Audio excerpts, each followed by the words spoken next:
Hola. Algunos de vosotros me habéis pedido en los comentarios de algún vídeo que explique el teorema de Gauss.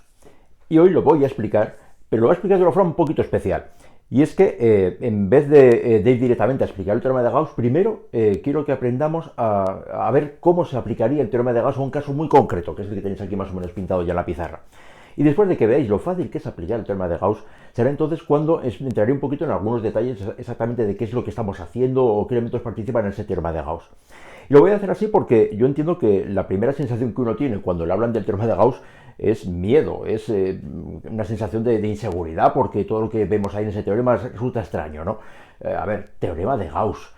Suena una cosa como súper matemática. El teorema de Gauss, su enunciado, pues son solo tres símbolos, pero fijaos que tres símbolos, ¿no? Una letra phi mayúscula que dice que es el flujo de la intensidad de campo eléctrico, la carga encerrada. ¿Cómo que carga encerrada? Si con la ley de Coulomb todo eran bolitas pequeñas que estaban cargadas, se movían de aquí para allá y no me imagino cómo eso lo vamos a encerrar no sé dónde, ¿no? O el épsilon de la permitividad del medio.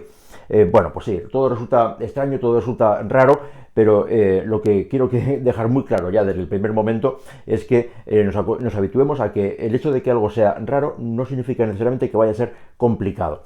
Y con el teorema de Gauss es el mejor ejemplo. De hecho, el teorema de Gauss quizá es el teorema favorito de muchos físicos, sobre todo porque se aplica a muchísimas situaciones y sobre todo porque resulta muy sencillo.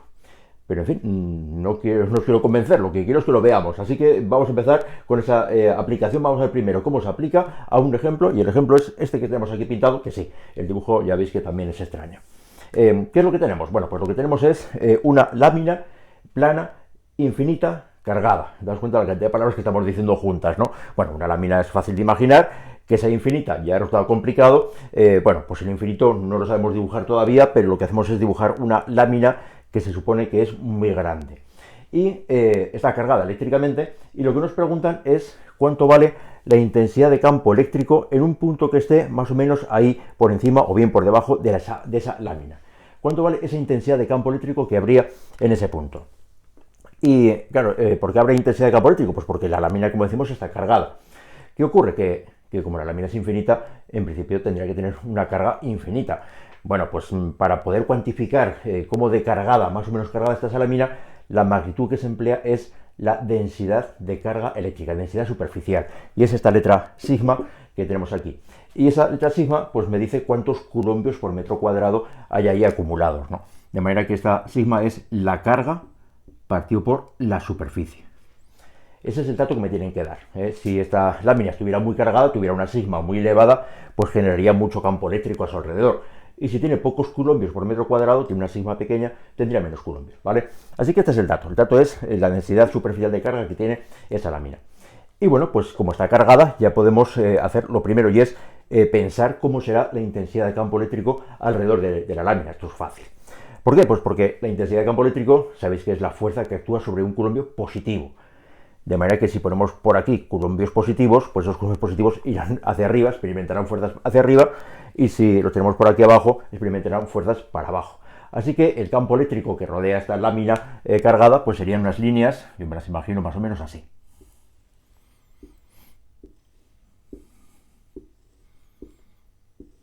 Salen perpendicularmente de la lámina, y esto nos describe el campo eléctrico que sale para arriba y paralelamente también para abajo.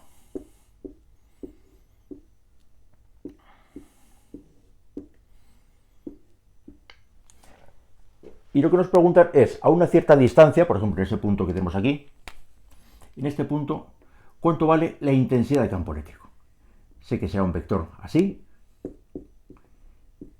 y esto es lo que tenemos que calcular. ¿Cuánto vale la intensidad de campo eléctrico? Bueno, pues quizá nos viene a la mente la fórmula fácil de que la intensidad de campo eléctrico es, según la ley de Coulomb, kQ partido por R cuadrado. Bueno, pues que quede claro que aquí no se puede aplicar, porque esa formulita coulombiana sirve para cargas esféricas o puntuales. Y no, aquí no se puede aplicar, y como no se puede aplicar, tenemos que desarrollar algún método para poder calcular esa intensidad de campo eléctrico allí. ¿Cuánto va a valer? Pues para esto sirve el teorema de Gauss. Bueno, pues lo dicho, sin entrar en mucho detalle, ¿qué es lo que tenemos que hacer entonces? Este sería el planteamiento. Bueno, pues lo primero que hay que hacer para aplicar el teorema de Gauss es proponer lo que se llama una superficie gaussiana. ¿Qué es una superficie gaussiana? Bueno, pues aquí se coge, porque sí, un cilindro que contenga en una de sus bases a ese punto donde queremos calcular el campo. De manera que aquí pintaría la base del cilindro y este cilindro atravesaría la lámina y saldría por el otro lado.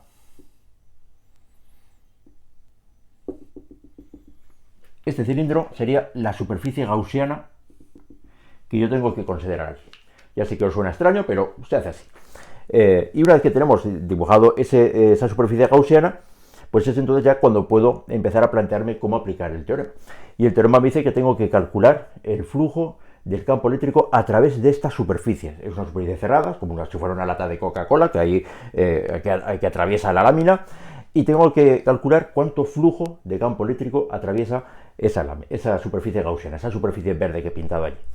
Bueno, pues es mucho más sencillo de lo que parece, porque resulta que el flujo es, contemos las líneas de campo eléctrico que atraviesan una superficie. Y sobre toda la superficie lateral de esta superficie gaussiana, pues claro, la superficie es vertical, pero es que las líneas de campo también son verticales. Pues es obvio que ninguna línea de las rojas va a atravesar la superficie lateral verde de esta superficie gaussiana. Así que aquí tenemos un cálculo muy sencillo de hacer. ¿Cuánto vale el flujo en la superficie lateral? 0. En la superficie lateral no va a haber flujo porque ninguna línea va a atravesar esa cara lateral del cilindro. Todas pasan rozando, pero ninguna consigue entrar.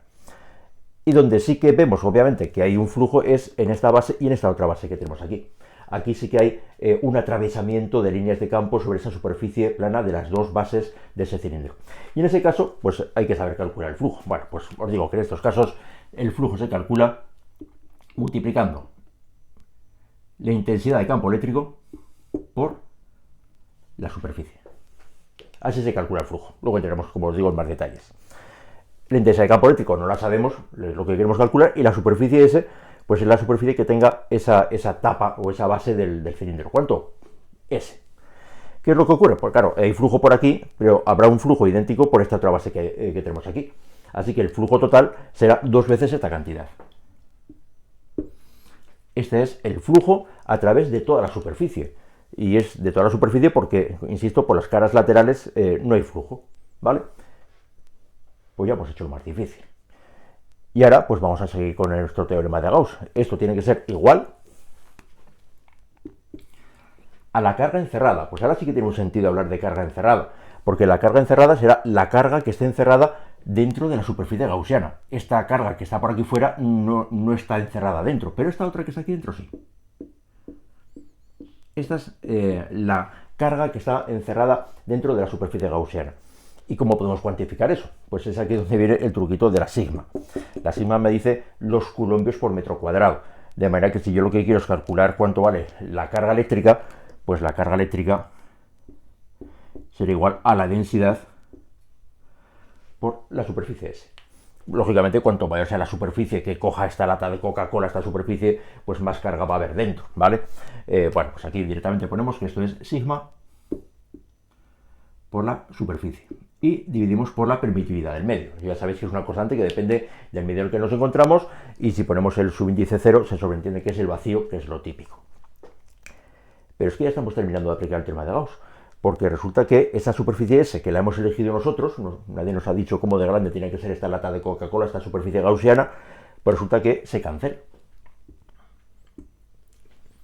Y ya podemos despejar. El último paso del teorema de Gauss es utilizarlo para despejar lo que me interesa saber, que en este caso es la intensidad de campo eléctrico. Sigma partido por 2 epsilon sub 0. Y esto significa que hemos terminado de aplicar el teorema de Gauss. Rebobinamos. Queríamos saber cuánto valía la intensidad de campo eléctrico allí.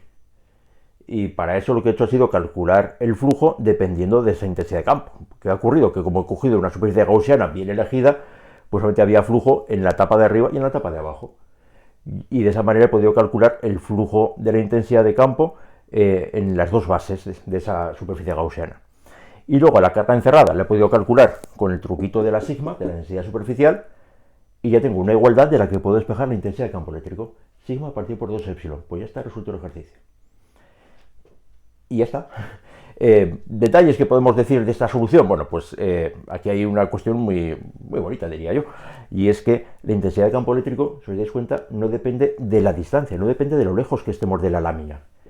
Y esto pues resulta una novedad, porque cuando las fuerzas son del tipo coulombiano, el KQQ partido por R cuadrado, pues vemos que cuanto más lejos estoy de la carga eléctrica, menos la fuerza, menos la intensidad de campo eléctrico, porque eso es una carga puntual.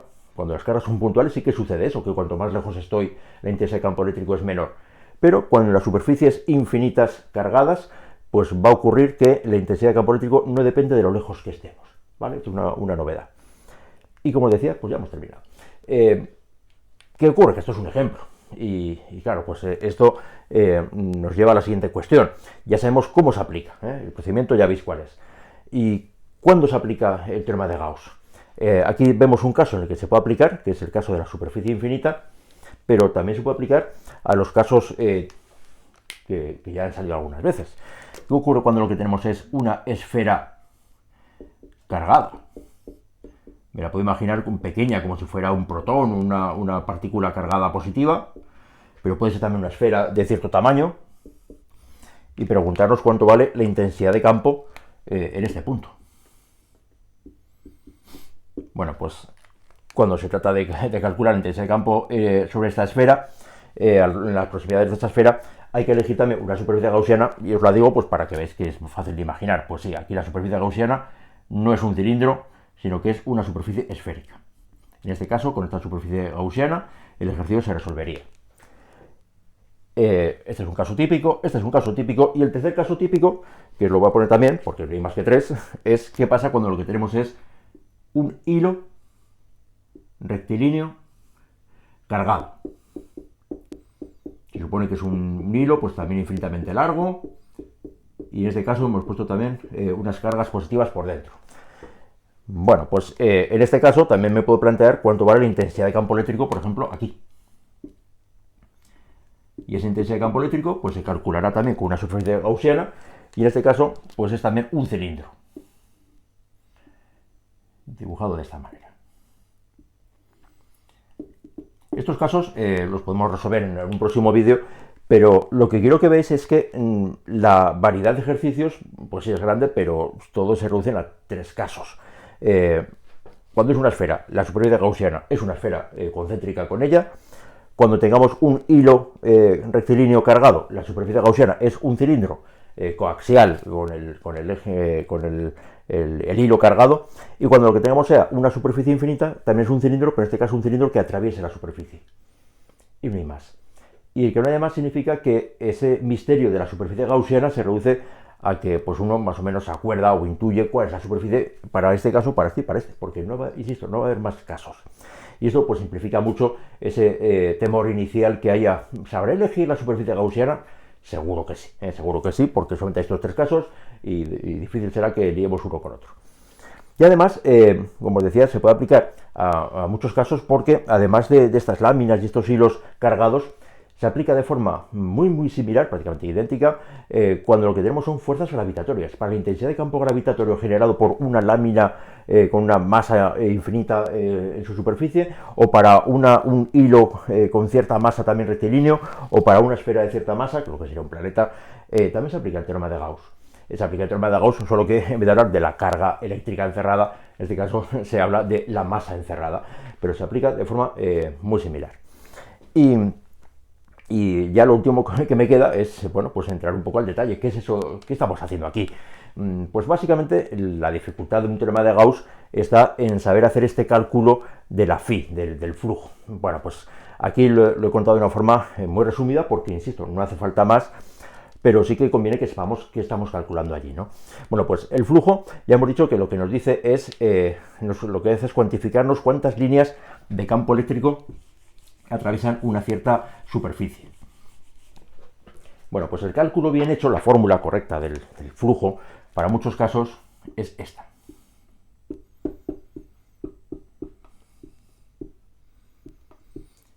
El producto escalar de la intensidad de campo eléctrico por la superficie. Y digo lo de producto escalar porque el producto escalar lleva implícito pues que esto es el módulo del campo eléctrico, el módulo de la superficie por el coseno del ángulo que forman. O sea que el producto escalar ese depende de cómo se orientan esos dos vectores, el vector intensidad de campo y el vector superficie. Y eso lo podemos ver aquí. Aquí hemos dicho rápidamente que el flujo era cero, y lo hemos dicho que era cero por intuición. Ya vemos que las líneas pasaban rasando, pero realmente ninguna atravesaba la superficie. Pero bueno, si no lo hubiéramos visto y hubiéramos aplicado esta formulita, hubiéramos llegado a la misma conclusión. Porque el vector superficie siempre es un vector que es perpendicular a la superficie. Aquí la superficie es vertical y el vector superficie sería un vector horizontal, perpendicular a la superficie, insisto.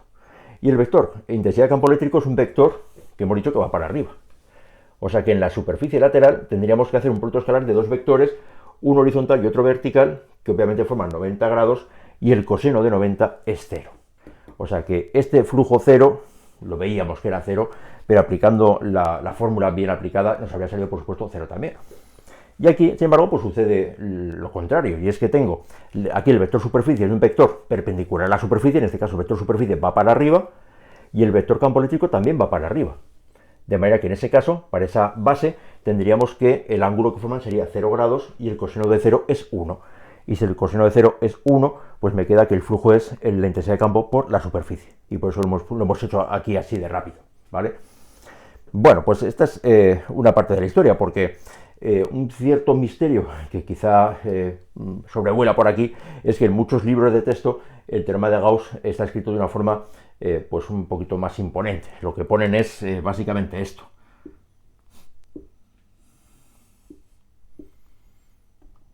Campo eléctrico.